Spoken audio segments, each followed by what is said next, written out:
During World War I, many of the British, French, and German soldiers lived, fought, and died in trenches that snaked thousands of miles through the countryside.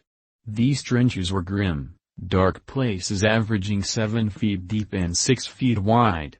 On the Allied side, they were often full of mud, rats, and disease.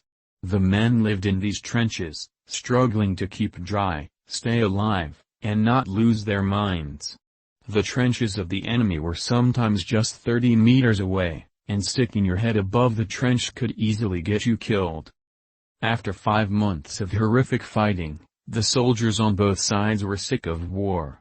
Suddenly peace broke out between the trenches.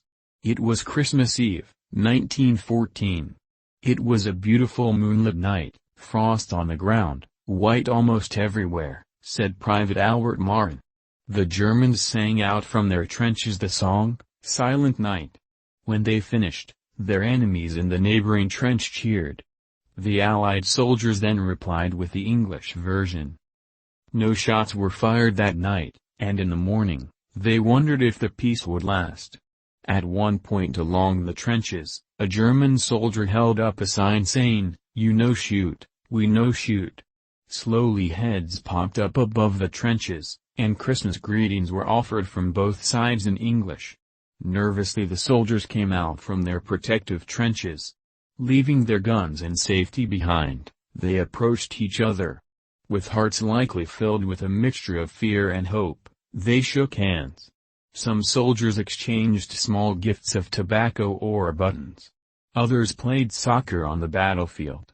A pig was roasted by the British and shared with the Germans in one place, and the Germans rolled over a barrel of beer to the British in exchange.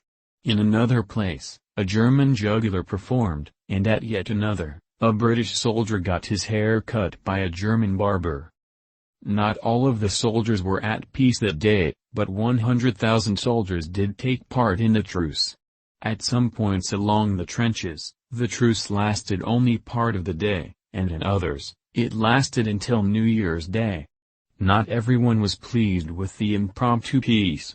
One young German corporal named Adolf Hitler complained, "Such a thing should not happen in wartime.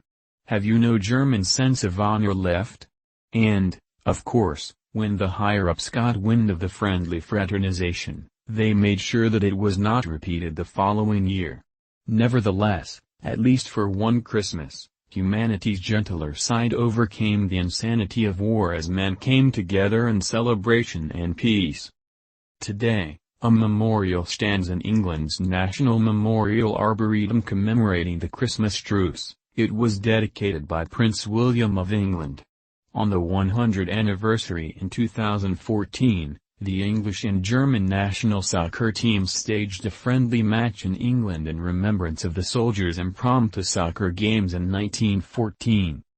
What stands out most today, however, are the memories of the soldiers themselves, preserved in their own penmanship. Vocabulary: advanced. Lose one's mind. Lose reason or sanity. Sick of. Tired of something, strong dislike for something.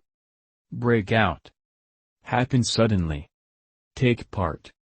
Join in an activity. Higher up. A senior person in an organization who has a lot of power. Get wind of. Learn or hear information meant to be secret. Make sure. Take action to confirm something is correct or done correctly.